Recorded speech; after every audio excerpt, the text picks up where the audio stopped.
صباح الخير. انا دلوقتي عندي هنا القرنبيط دوت. انا هجيبه اقشره وابدا انضفه كده بالطريقه دي زي ما انتم شايفين كده.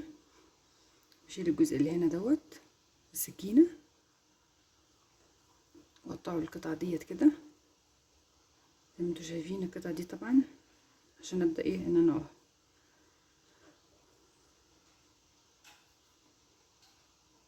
هنا بقى هبدا ان انا امسكها كده واشيل الجزء اللي تحت دوت، الحاجات اللي بتبقى ناشفه فيه زي ما انتم شايفين بالطريقه دي كده، عشان هي تبقى الحته دي بتبقى ناشفه كده شويه.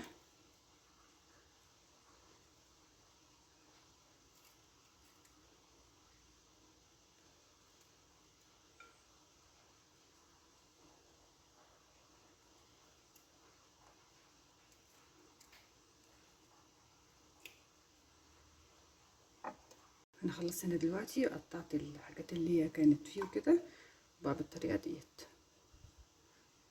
هبدا بقى ان انا اجيب اكياس واروح احطها فيها واقفلها واحطها في الفريزر عادي، مفيش اي مشكله، بتقعد معاكي فتره كبيره من السنه للسنه عادي.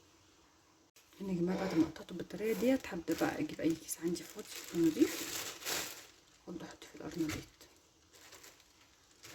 بالطريقه ديت كده وهحطه بقى في الفريزر. عايزه اقول لك هيقعد معاكي فتره حلوه جدا، وهتطلعيه مش هتلاقيه لا مجلد ولا في اي مشكله خالص.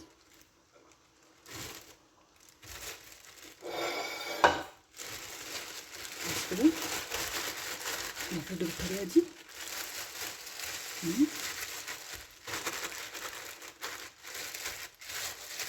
عايزه اقول لكم هيقعد معاكم فتره كويسه بالطريقه دي كده. وتفرغيه من الهواء بس، وبتحطيه في الفريزر وبتطلعيه بقى تستخدميه الوقت اللي انت عايزه تستخدميه فيه، مفيش اي مشكله خالص.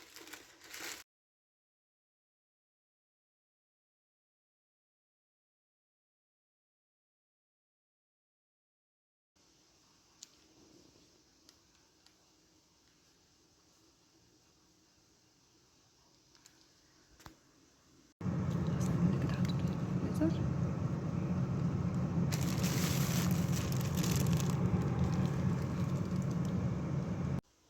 باي باي.